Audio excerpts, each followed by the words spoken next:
You're watching Crypto Trader, the world's first cryptocurrency investment show. Tonight's show is definitely going to be our best show. Do you know how I know? Because not only are we going to look at what happened at the World Blockchain Forum in London, but I also caught up with Tone Vase and started to talk to him about what the future of Bitcoin was. And if that's not enough for you, I caught up with Michael Turpin and asked him whether we're in an ICO bubble. And if that's not enough for you, I've got a very special guest in the studio with me today.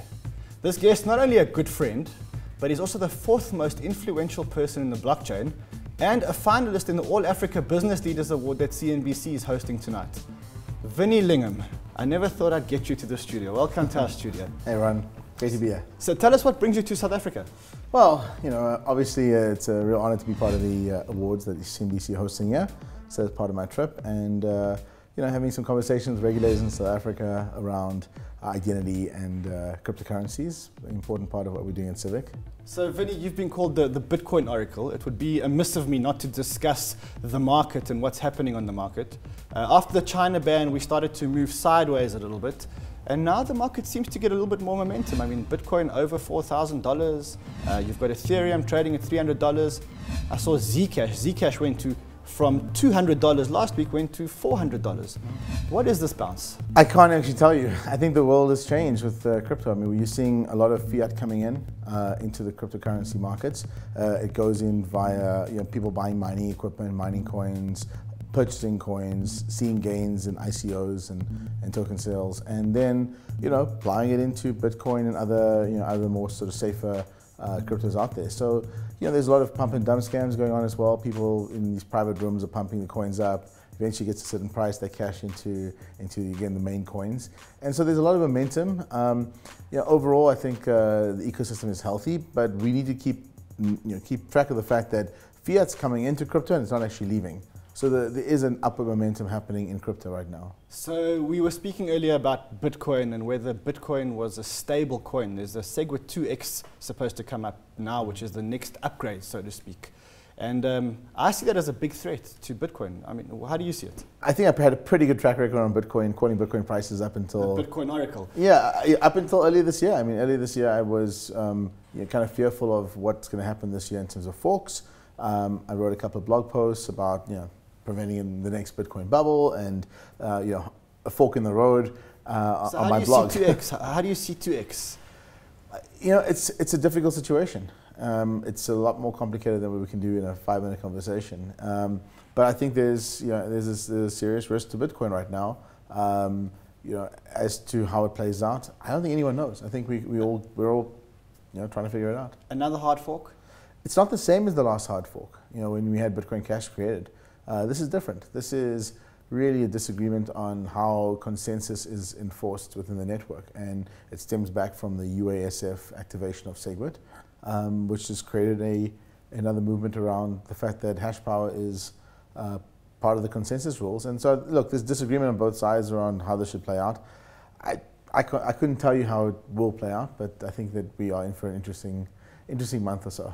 So tell me, what do you think about Bitcoin Cash? Are you a Bitcoin Cash fan, or are you more a Bitcoin man at the moment? So what I tell people is this. I said, look, I mean, I've got some coins in offline cold storage, and so for every Bitcoin I have one Bitcoin Cash, okay? And so when people are buying Bitcoin today, they're buying one without the other. And obviously there's a lot of risks on one versus the other. So my view is I like my cold storage coins because it doesn't matter how this plays out. I'm going to have whichever coin is the winning coin. As long as you believe that Bitcoin in the end is going to win, it doesn't matter which chain wins out. As long as you have got both coins. But yes. For those that haven't got both coins, they're now faced with a dilemma because they've got Bitcoin where no one can agree and the transaction fees are still high and the block sizes are still small. Then you've got Bitcoin Cash, which kind of solves all these problems and is an electronic peer-to-peer cash system, which was what Bitcoin was supposed to be. So with that, what is the future of Bitcoin? I've bought Bitcoins recently that are pre-fork Bitcoin. So you buy the Cassasius coins, which are very expensive and trade on eBay. You buy the BTCC mined coins, the Virgin coins on the titanium blocks. Those are good options to do right now. It's cold storage, they're very safe. You can put them in a bank vault or whatever. If you want to buy and invest long term, that's what I suggest people do. Just buy the offline coins pre-fork, and then whatever happens the next year or two, it's not going to matter. You know, I asked Tone Vase the same question. I asked him what he thinks the future of Bitcoin is. Let's see what he had to say. The market has been moving sideways after the China ban, and then all of a sudden this morning we kind of got this momentum coming back, Bitcoin back at 4,200. What's the next move? I think people are still waiting on some clarity on what's going to happen with the next attempt at splitting Bitcoin into a hard fork, which is supposed to come around November. But as you know, traders don't wait till the news. They have to speculate on the news way ahead of time. And this is the main difference between Bitcoin, the investable asset, and Bitcoin, the speculative trading asset. Right now, the speculative trading side of Bitcoin is in a bit of a hold. That's why we're stuck in this 3,600 to 4,100 area. And I think once it breaks one of those levels, it should really take off, either to the downside or to the upside, and we'll see. I'm actually expecting it to go to the upside for now. There's a lot of talk about SegWit 2x, which is supposed to happen in November, and whether that will cause the next Bitcoin dip, or whether the market's kind of used to hard forks. Tone, you think the market's used to hard forks by now? The market is starting to get comfortable with these forks. We've only had one, so it's actually hard to call them forks. The market has gotten used to the altcoins, it's gotten used to the ICOs, now it has to get used to the forks. We've had one, and we'll see what happens with the other. I don't think it's going to happen. If it does happen, I think it's not going to be as serious as the first one, and I think if it does happen, it's going to draw most of its attention and most of its, I guess, hashing rate from the first fork. So I think forking again would hurt the first fork more than Bitcoin itself. There's another school of thought that says that hard forks are almost like your Bitcoin dividend policy. So it's almost like if you hold Bitcoin, then the fork splits, you get more tokens and you can sell them while still holding your Bitcoins. So it kind of acts like a dividend. Is this hard fork a dividend policy? Are you of that school of thought? I don't like it because to me it feels like a proof of stake model. You get to earn more Bitcoin for having Bitcoin. That's not how it was designed.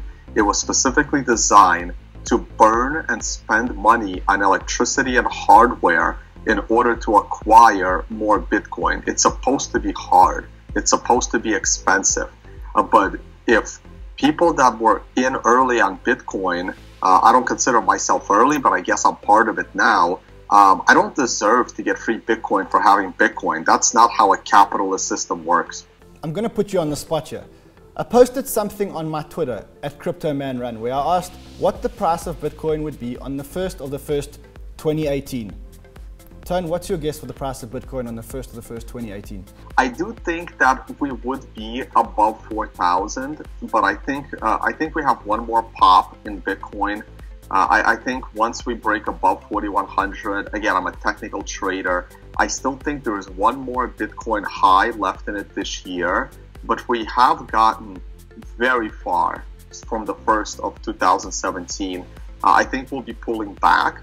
My best guess is we'll be at around 5,300 at the turn of the year.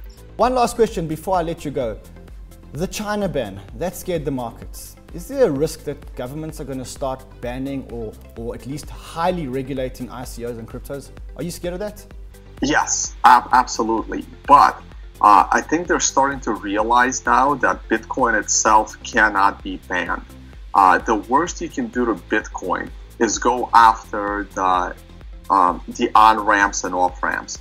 I mean, everyone still complains that it's hard to get into Bitcoin, it's hard to get out of Bitcoin, but that's because you're interfacing with the traditional fiat system.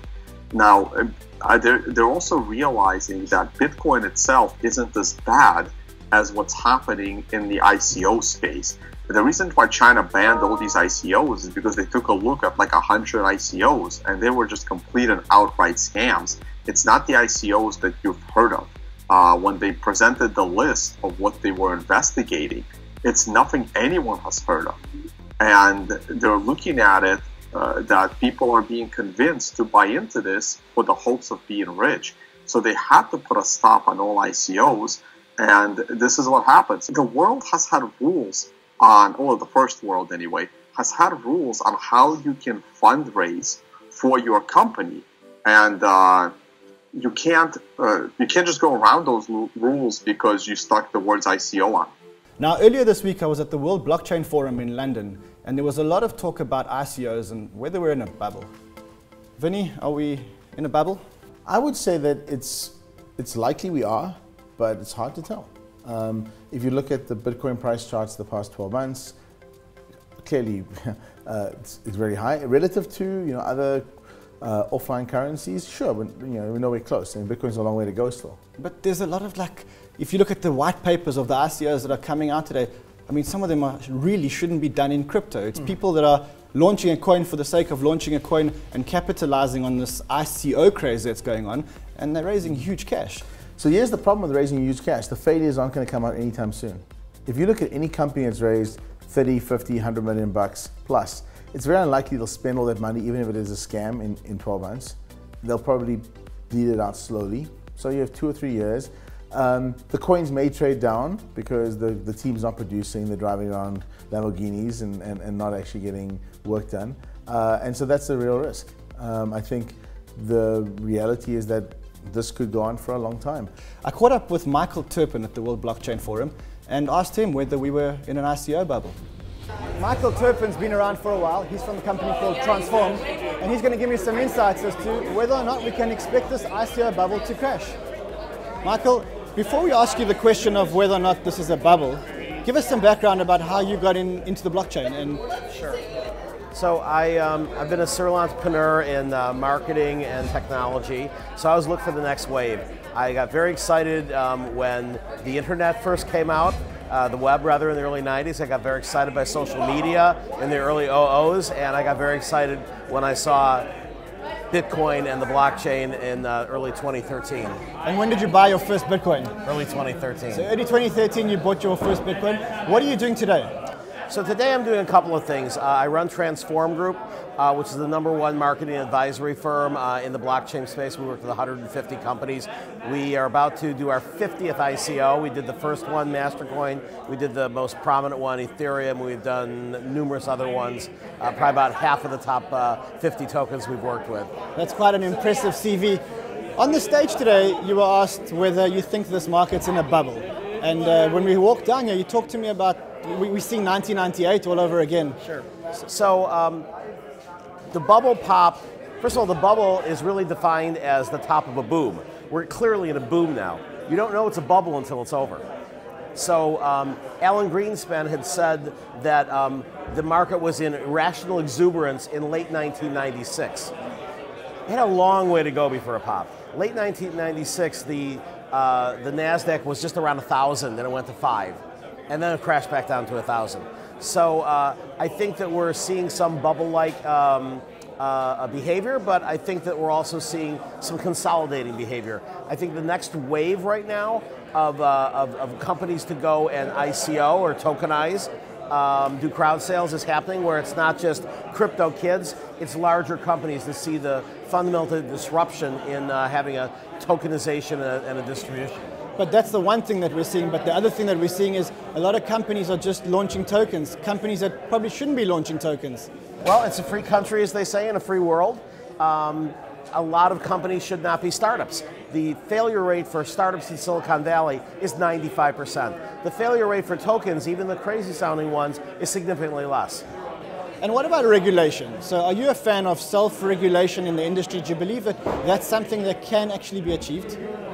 I think that self-regulation is necessary to prevent draconian regulation after the fact in every industry, right? I mean, there's a lot of industries that basically try to police themselves so that they don't have regulators who may not understand the difference between a security token and a utility token, try to figure out what's what, like China perhaps has said, all ICOs, we don't know, we don't like them.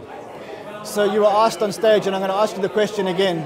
1 year from now, when we talk again, today the market capitalization is around $140 billion. 1 year from now, what's your bet? Well, what I said was it was a binary answer. If we end up having more scenarios like today, the SEC said they're going to have a task force to look into ICOs, so this implies further regulation as opposed to just interpretation of current regulation, and you have other companies follow China's lead, I think we'll be lower. We'll be about 75 billion. It won't be a crash, but it'll be back to where we were, say, 6-7 months ago. I think if you have a couple of more world issues that cause the price of Bitcoin and Ethereum to go up, that will then provoke more bubble-like or boom-like activity. It could be as high as 400 billion. That's Michael Turpin, and for those of you who don't know, he was one of the godfathers of cryptocurrency. In fact, he was the one behind the launch of Ethereum. Vinny, there's a lot of talk about ICOs. You've done one of probably the most successful ICO, not only the process of the ICO, but actually what happened afterwards and what you guys are doing. Twitter is abuzz with announcements coming out on Civic. Should we expect anything? You can always expect announcements from us. We announced Science yesterday. Science Labs, we're basically working with them to make sure their companies can use Civic to run whatever processes they need to and ensure there's identity built into their platforms. And so we have a lot of these coming out. Look, the reality is this. When we did what we did and the market saw what the product was capable of doing, we've had an influx that we can't actually handle as a company. We literally have more people coming to us. Too many requests at the moment coming to you. And so, where we are and where people think we are is kind of mismatched, but we're obviously catching up very quickly. And we have to scale up our business development team and our engineering team. We've already nearly tripled the company, or at least double the company already since 2-3 months ago. So we're growing quickly, but it takes time to build good tech and get it out the door. But there are some exciting stuff happening in the short term as well. So I think what you're saying is at 40 cents, just fill up your socks. Fill up your you can't, you're not going to come in. But all I can say is we're working very hard around the clock. We thank everyone who's sending us leads and business development opportunities. We wish we could respond to all of them quickly. We're just swamped right now, and it's great. And I think that it's validating the market that we're in, and I think we'll continue to grow at a pretty healthy pace. And there's lots of announcements in the pipeline. So Civic's ICO was one of the most exciting ICOs and probably one of the most well-run ICOs. My next guest's ICO is also an incredible ICO. I met these guys at the World Blockchain Forum in London, and I want to show you guys what they're doing. So get this, there are a whole bunch of people, gamers, that go online and play video games and resell items in video games. Now, my next guest has made a business out of this. Malcolm Cassell is the CIO of Opskins. Malcolm, people trade online gadgets to... Yeah. Tell me more. They're 100% virtual. They go into the game and they get items that they use in the game. These are totally cosmetic. It's just the way they look, the way their avatar looks, the way their gun looks. They buy those items and then they go and they resell them. So I play games, I have a gun. Yep. I don't like the look of my gun, so I buy a screen. A new look. A new look. It's called a skin. Now, how much it skins the item. And how much does a skin cost me when I buy it? You could spend $100,000 on it. $100,000 on a skin? Yeah. Okay, so how are you making money out of this? So we are the largest marketplace in the world for trading those items. Largest marketplace in the world. What's the average trade that you guys do? Well, the average trade is probably 10, 20 bucks, but there's items that are thousands and thousands of dollars. There's ones that are pennies. And how much trade do you do? Well, we have 150 million transactions we've done in the past 18 months. 150 million transactions in 18 months? Yeah. Okay, so how does the blockchain fit into all of this? We're at the blockchain summit. What are we doing on the blockchain? Yeah, so what we realized is that this massive capability, it's all centralized. If we decentralized, the market would grow even faster than it already is. Because then we could trade anywhere, anytime, and we would have all the power of Opskins' centralized exchange, escrow, fraud prevention, the ability to go cross-border with very, very low fees. So hold on, I'm sitting in South Africa, you're sitting in the USA, and you want to buy my skin? Yep. You can now pay with a cryptocurrency? We can pay with cryptocurrency, and then that means there's almost no fee involved. It's instantaneous, and you don't have to worry about chargebacks or fraud. Okay, tell me about the cryptocurrency. When does it launch? What is it called? How's it going to work? Sure. So we're launching Worldwide Asset Exchange, waxtoken.com. The pre-sale is starting this month, and what we're going to see is a lot of people participating because they already know the power of cryptocurrency and the power of virtual item trading from video games. How big is your community? We have millions of users. We grow 200,000 new registered users every month. 200,000 new registered users every month. So if our viewers want to get involved in your ICO, where do they go? They can go to waxtoken.com. That's WAX token, waxtoken.com. That's waxtoken.com. This is the most exciting ICO I've seen at this World Blockchain Forum. Another person that I caught up with at the World Blockchain Forum was one of the most astute investors in blockchain. Brock Pierce got up on the stage, gave a talk on crypto and the future of crypto, and got a standing ovation when he got off. And so I sent our correspondent, Mo Levine, to interview Brock Pierce. Welcome back to CNBC Africa. I'm the lead global senior correspondent from CNBC Africa, a crypto trader. With me, Brock. You just got off stage. That was a great speech.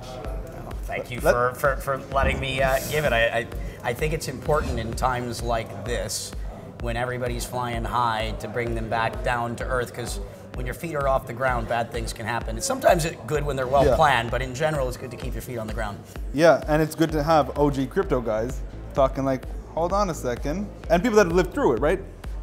You were in it. So we had Richard Titus talking about when he was in it with Razorfish, and there was pumps, and it was bubble.com bubble.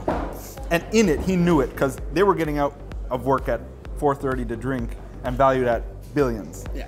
What you see a lot of corollaries there, because you were through this as well. Yeah, no, there's absolutely corollaries. Anytime, again, you have an asymmetry of information between those that possess the knowledge of kind of what's going on in the market and where the opportunities lie, and with these types of returns, and people that want access to it, the asymmetry of information is too great, and it's unavoidable. Bad things are always going to happen, because bad people are going to appear and to take advantage of that situation. It's just unavoidable. Not always bad people, too. Some of them are good intention. They just, inadvertently bad things happen. I mean, it's unfortunate, and that's one of the other things that you can focus on right now is if someone is telling you to invest in something, you probably shouldn't. I never tell anyone to invest in anything. All I do is give them knowledge. I give them information. I inform them so they can think for themselves and make their own decisions. And so you should never invest in something you don't understand. And don't let FOMO, like this moment of, oh, I want to get in on the action right now. This is a long-term trend like the internet. It's going to take decades. Don't just jump in and throw your money around until you know what you're doing. Right. Walk before you run. Walk, build.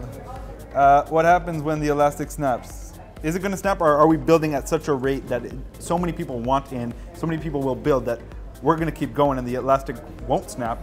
We'll just reinforce it. Well, we're going to see corrections in the same way you see a lot of volatility in the market. Price is the primary barometer of sentiment, but it has nothing to do with the actual technology's development. They're completely disconnected. We've been everything up and to the right from a development perspective, and that was also true of the internet when the bubble burst in 2000. So it really depends on how far the pendulum swings. If the bubble, and by the way, people said we were in an internet bubble in 97. And they said we were in an internet bubble in 98 and a bubble in 99. So these things can continue for a very long time and get a lot bigger, which is why, be rational, try to be pragmatic, don't go all in, and just be thoughtful. But the pain that we'll experience will be determined by how far the bubble runs.